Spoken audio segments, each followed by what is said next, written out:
বিসমিল্লাহির রহমানির রহিম। প্রযোজনায় ও পরিবেশনায় কেয়ামত টিভি।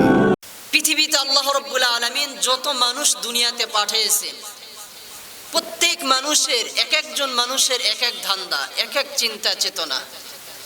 কোনো মানুষ মানুষকে পাওয়ার ভক্ত, কোনো মানুষ সম্পদ কেমন করে বেশি হবে এই চিন্তায় চিন্তিত, আবার কোনো মানুষ কেমন করে ক্ষমতা যাওয়া যায় এই চিন্তায় চিন্তিত, আবার কোনো মানুষ কেমন করে ছাড়বো না 41 সাল পর্যন্ত থাকবো এই চিন্তায় চিন্তিত।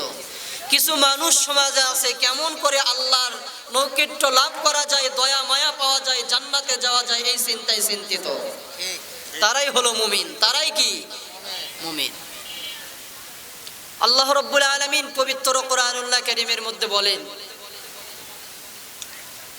ইয়া আইয়ুহাল্লাযীনা আমানু হাক্কা তুকাতিহি ওয়া লা তামুতুন্না ইল্লা ওয়া আনতুম মুসলিমুন।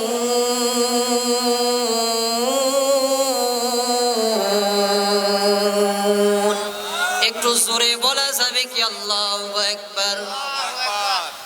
আল্লাহ পাক বলেন, ইয়া আইয়ুহাল্লাযীনা আমানু, হে ঈমানদারেরা, আমি আল্লাহকে ভয় করো। কেমন ভয় করবা? ভয় করার মতো ভয় করো না, কারণ কবর এমন একটা জায়গা রে যুবক, এ বৃদ্ধ বাবা পায়ে হাত দিয়ে একটা কথা বলে যাই, মিথ্যা বলার জন্য এখানে বসি নাই। কারণ কি জানেন রে বাবা? মিথ্যা বলা হলো মহাপাপ, মিথ্যা বলা কবিরা গুনাহ। আল্লাহর কোরআনে বলেন তো, বুঝে থাকলে কোনো কি মিথ্যা আছে? সবাই বলেন, কোনো মিথ্যা আছে? কোরআনে কি কোনো ভুল আছে? আল্লাহ পাক চ্যালেঞ্জ ছুড়ে দিয়েছেন দুনিয়ার মানুষদের কাছে। সূরাতুল বাকারা যারা আয়াত পড়তে জানেন তারা আমার সঙ্গে ঠোঁট লাড়িয়ে বলুন, আলিফ লাম মিম, যালিকাল কিতাবু লা রাইবা ফীহি হুদাল লিল মুত্তাকিন।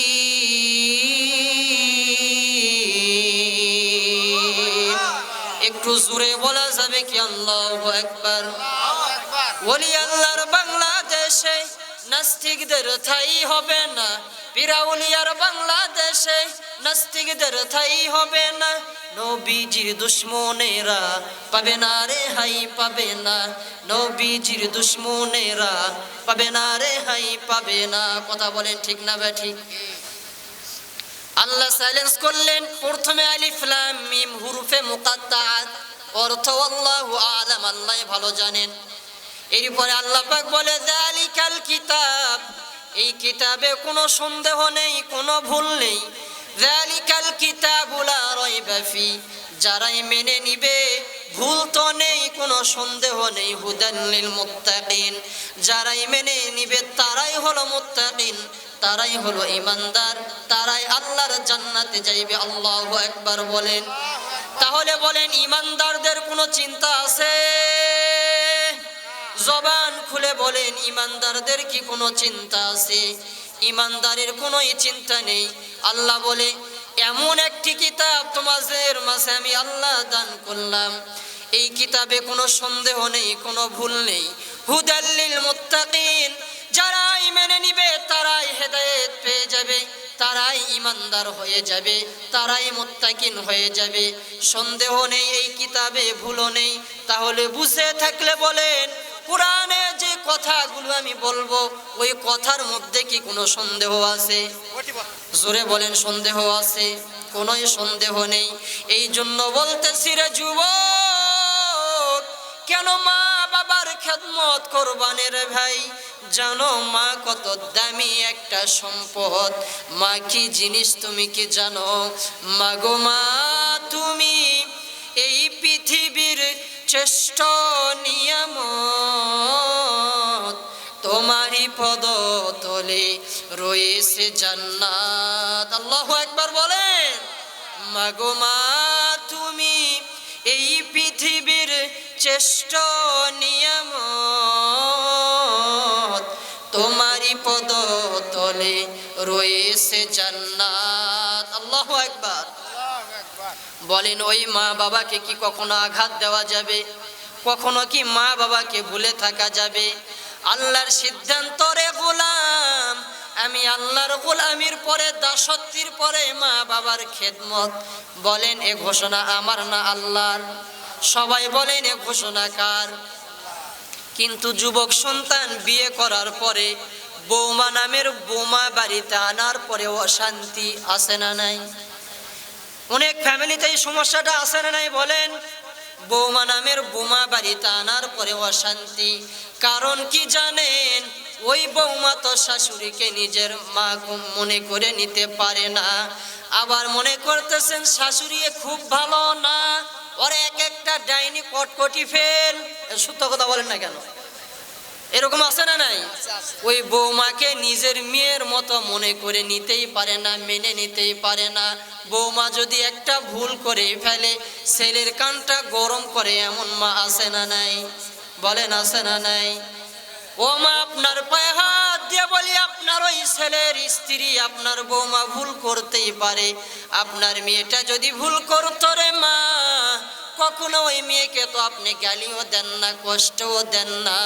কিন্তু বৌমা যদি একটা ভুল করে, কেমন করে তার বিরুদ্ধে সন্তানের কাছে অভিযোগ দেওয়া যায়, এই চিন্তায় চিন্তিত একদল মহিলা আছে না নাই?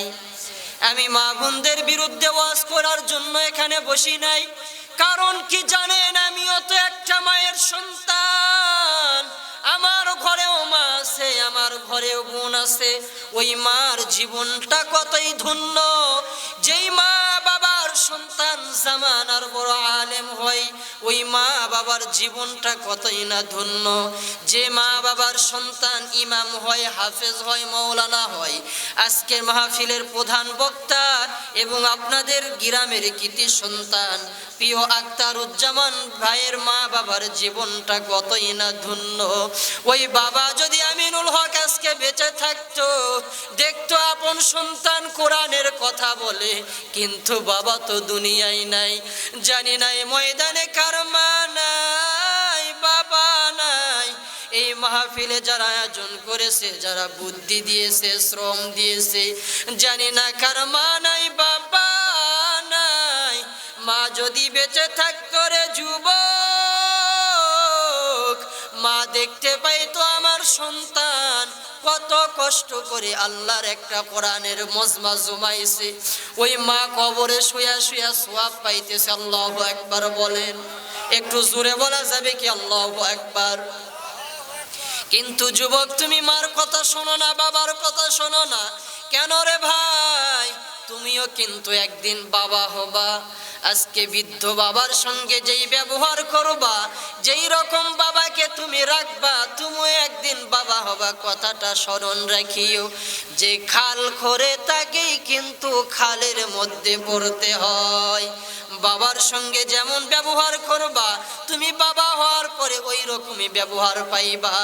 আল্লাহর কোরআন যদি সত্যি হয় রে যুবক, কথাটা তুমি নোট করে রেখে নাও, আমার এই কথাটাও সত্য। এ যুবক তোমাকে বলতেছি, কেমন মা বাবার খেদমত করবা জানো? মা বাবার খেদমত করতে করতে যদি তুমি তোমার মা এবং বাবাকে দুই কাঁধে নিয়ে কাবা শরীফ তওয়াফ করো, সাফা মারওয়া সাই করো, বাইতুল্লাহ তওয়াফ করো, হজের সব কাজগুলো যদি করো, আল্লাহ নবীর কাছে একজন সাহাবী গিয়ে বলতেছেন, ইয়া রাসূলুল্লাহ, ইয়া হাবিবাল্লাহ, বলেন বলেন আমি আমার মা বাবার কেমন খেদমত করব? দয়ার নবী আমার, মায়ার নবী আমার ডাক দিয়া বলো, রে সাহাবী, ওই মা বাবার এমন খেদমত করো, মা যদি তোমার উপরে রাজি খুশি হয়ে যায়, আমার আল্লাহর ঘোষণা, আমার আল্লাহ তোমার উপরে রাজি খুশি হয়ে যায়। কিছুদিন পরে যুবক ওই সাহাবী নবীজির দরবারে হাজির। ডাক দিয়া বলে, ইয়া রাসূলুল্লাহ, ইয়া হাবিবাল্লাহ, শোনেন শোনেন, আমার বর্ণনাটা একটু শোনেন। মাকে কাঁধের উপরে নিয়ে খানায় কাবা বাইতুল্লাহ তওয়াফ করলাম, সাফা মারওয়া সাই করলাম, মুজদালিফায় অবস্থান করলাম, হজের সব কাজগুলো করেছি মাকে কাঁধে করে নিয়ে। বলেন বলেন মার কেমন খেদমত হয়েছে? আল্লাহ নবী ডাক দিয়া বলে, রে সাহাবী, মার স্তন থেকে যে 2 থেকে 2.5 বছর দুধ পান করলা, 1 ফোঁটা দুধের হক এখনো আদায় হয় নাই। আল্লাহু আকবার বলে। এরকম মা বাবার খেদমত। কিন্তু যুবক তো মা বাবার খেদমত করে না, ম্যাডামের করে। তার মানে ম্যাডাম মানে বুঝছেন? ম্যাডাম মানে বুঝেন নাই? স্ত্রীর কথা ঠিকই মানে। আমরা বুকে হাত দিয়ে বলতে পারি, আমরা 90% যুবকেরা মা শ্বশুর শাশুড়িকে 90% যুবক বেশি ভালোবাসে, মহব্বত করে। কিন্তু ওরা বাড়িতে আসার পরে অশান্তি, শাশুড়ি আর শ্বশুরকে দেখতেই পায় না। আছে না নাই? কিন্তু আমাদের যুবকদের মধ্যে হিংসা আছে। তার মানে প্রমাণ হয়ে গেল, মেয়েদের চাইতে যুবকদের অন্তরে শ্বশুর শাশুড়ির ভালোবাসা কম না বেশি? জোরে বলেন, কম না বেশি? কিন্তু রে মা, এ বৃদ্ধ বাবা, এ যুবতী বোন, আমিও তো তোমার ভাইয়ের মতো একটা ভাই। দিলের কানটা লাগিয়ে দে, শোনো রে মা, আমার ঘরেও মা আছে, আমার ঘরেও বোন আছে রে মা। কেন বেপরদা হয়ে চলবা, স্বামীর খেদমত করবা না? আমি তো বলি, যেই মেয়েটির রাস্তাঘাটে মাথায় কাপড় নাই, বুঝতে হবে ওই মেয়েটির লজ্জা শরম নাই। জোরে বলেন, ঠিক না ব্যাটি? যেই মেয়েটির রাস্তাঘাটে মাথায় কাপড় নাই, বুঝতে হবে ওই মেয়েটির কি নাই, লজ্জা শরম নাই।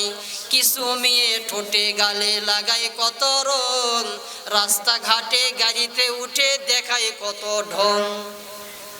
এই বিনাহালি গ্রামে নাই, অন্য এলাকার কথা বলিচ্ছি। এটা তো সব আল্লাহর ওলি বসা।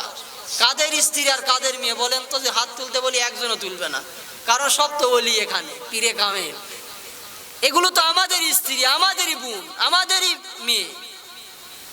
মনে করতেছেন খানায় কাবা তওয়াফ করেছেন, আলহাজ হয়ে বসে আছেন, কোনো লাভ নেই। মেয়ে যদি পর্দা না করে, আপনি নামাজ পড়ে কপালে দাগ লাগিয়ে ফেলেছেন, কোনো লাভ নেই যদি স্ত্রী পর্দা না করে।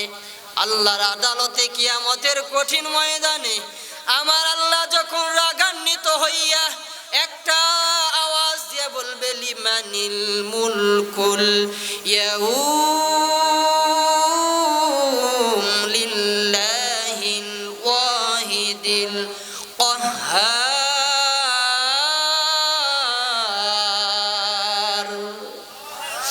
আল্লাহ এত মহারাগান্বিত হবে, আল্লাহর দয়া যত বড়, আল্লাহর রাগও কিন্তু তত বড়।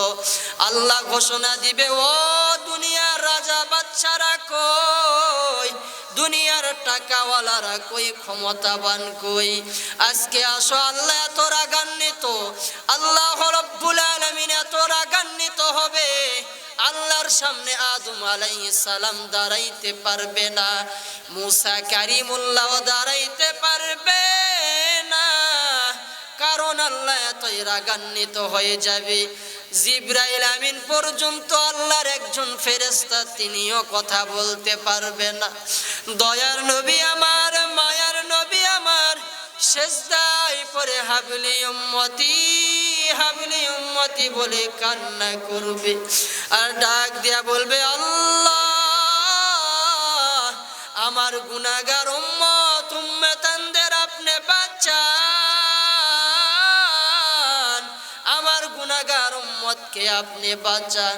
আজকে যদি আমার গুনাহগার উম্মতকে আপনার জাহান্নাম খেয়ে ফেলে রে মালিক, আমি নবী জান্নাতের মধ্যে যাইব না। এতই কান্না করবেন আপনার নবী, আমার নবী। আল্লাহ জিবরাইলকে ডাক দিয়ে বলে, রে জিবরিল, আমার বন্ধুকে মাথা মোবারক উঠাইতে বলো।